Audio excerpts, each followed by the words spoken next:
கடந்த ஆண்டு ஞானசேகரன் என்ற நபர் அண்ணா பல்கலைக்கழக மாணவியிடம் பாலியல் அத்துமீறலில் ஈடுபட்ட சம்பவம் தமிழ்நாடு முழுவதும் பேரதிர்ச்சியை ஏற்படுத்துச்சு. இந்த வழக்கில் உடனடி நடவடிக்கையில் இறங்கிய தமிழ்நாடு காவல்துறை ஞானசேகரனை கைது செஞ்சாங்க. மேலும் கடந்த ஜனவரி மாதம் 5ஆம் தேதி ஞானசேகரனை குண்டர் தடுப்பு சட்டத்துக்கு கீழே சிறையில் அடைக்க பெருநகர காவல் ஆணையர் உத்தரவிட்டிருந்தார். தமிழ்நாடு காவல்துறையின் சிறப்பான செயல்பாட்டால் 5 மாதங்களில் அண்ணா பல்கலைக்கழக மாணவி பாலியல் வன்கொடுமை செய்யப்பட்ட வழக்கில் கைது செய்யப்பட்ட ஞானசேகரன் தான் குற்றவாளின்னு சென்னை மகளிர் நீதிமன்றம் தீர்ப்பளித்திருந்தாங்க.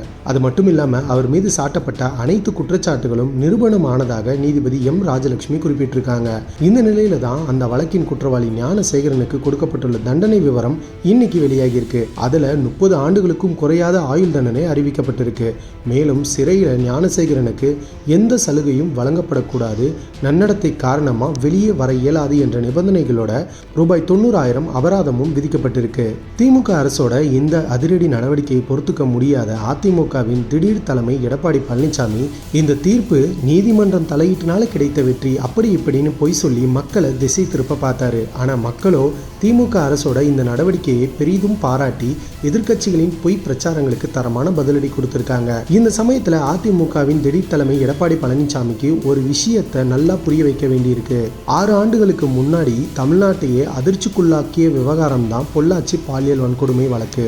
2016ஆம் ஆண்டுக்கும் 2018ஆம் ஆண்டுக்கும் இடைப்பட்ட காலத்துல திருமணமான பெண்கள், இளம் பெண்களை மிக மோசமாக வீடியோ எடுத்து அதனை வைத்து மிரட்டி மேலும் பாலியல் வன்கொடுமைக்கு அவங்களை உள்ளாக்கிய விவகாரம் 2019ஆம் ஆண்டு ஒரு இளம் பெண் கொடுத்த புகாரின் மூலமா வெளிச்சத்துக்கு வந்து மாநிலத்தையே அதிர வச்சது. அப்போதைய திறனற்ற அதிமுக அரசினுடைய அலட்சியம் காரணமா இந்த கொடூர கும்பல் தண்டனையில் இருந்தும் இந்த வழக்கில் இருந்தும் தப்பிக்க எல்லா முயற்சிகளிலும் ஈடுபட்டாங்க. ஆனா திமுக அரசு ஆட்சி பொறுப்பேற்றதும் இந்த வழக்கில் தனி கவனம் செலுத்தி ஒரு குற்றவாளியை கூட தப்பிக்க விடாம தீவிர விசாரணை நடத்தி குற்றப்பத்திரிகையை தாக்கல் செஞ்சாங்க. இதனால இந்த வழக்குல கடந்த மே 13ஆம் தேதி மகளிர் நீதிமன்றம் தீர்ப்பு வழங்கியிருந்தாங்க. அதுல கைதான 9 பேரும் குற்றவாளிகள் என தீர்ப்பு வழங்கிய நீதிபதி நந்தினி தேவி அனைவருக்கும் சாகும் வரை ஆயுள் தண்டனை விதித்து உத்தரவிட்டிருந்தாங்க.